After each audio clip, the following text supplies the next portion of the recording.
Сәлем достар, бүгінгі тақырыбымыз алаказия палиге арналады. Алаказия пали дегеніміз бұл табиғатта өте әдемі жапырақтары үлкен болып шығатын гүл. Ал менің алған гүлім арзан бағада алғандықтан осындай бір тері жапырақ қалған жағдайда нашарлау қауіпті жағдайда тұр. Сондықтан мен бұл гүлдің тамырын ашып, фитильный поливке отырғызуды жөн көрдім. Алаказиялардың қай-қайсы да фитильный поливпен өте жақсы өседі. Енді достар қараңыздар, тамырын аштым, тамыры жақсы жағдайда тұр екен. Бұл гүлдің көбею жолдары жанынан бұтақ шығарады, немесе тамырының соңынан жуашықтар шығарады. Міне осы жуашықтар арқылы алаказиялар көбейеді.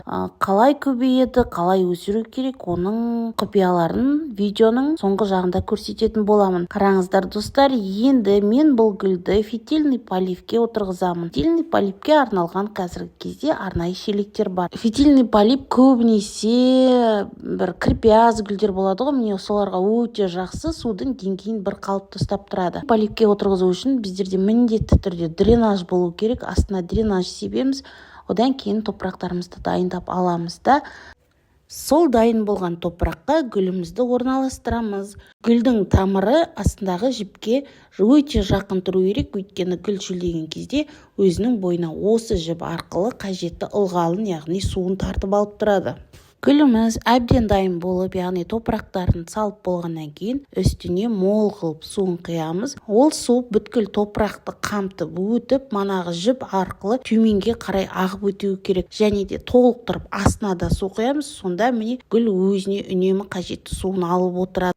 Гүлімізді әбден отырғызып алдық. Енді осы алаказияның ішінен шыққан жуашықтары, яғни тұқымдарын қалай көбейтеміз? Ол үшін бізге сфагнум мох керек. Сфагнум мохты мынадай прозрачный ыдысқа салып, алаказиямыздың тұқымдарын, яғни жуашықтарын орналастырып шығамыз. Гүлсер қауымның арасында мохтың қасиеті туралы өте кеңінен тараған. Мохтың қасиеті бұл гүлдерді тамырлату үшін, немесе тұқымнан көбейту үшін өте жақсы көмектеседі. Қараңыздар достар, алаказияның жуашықтарын әбден орналастырып алғаннан кейін бетіне су бүркіп шығамыз. Одан кейін контейнердің қақпағын жауып нәтиже күтеміз. Әрине нәтижесімен сіздерменен бөлісіп тұратын боламын. Келесі кездескенше сау саламатта болыңыздар.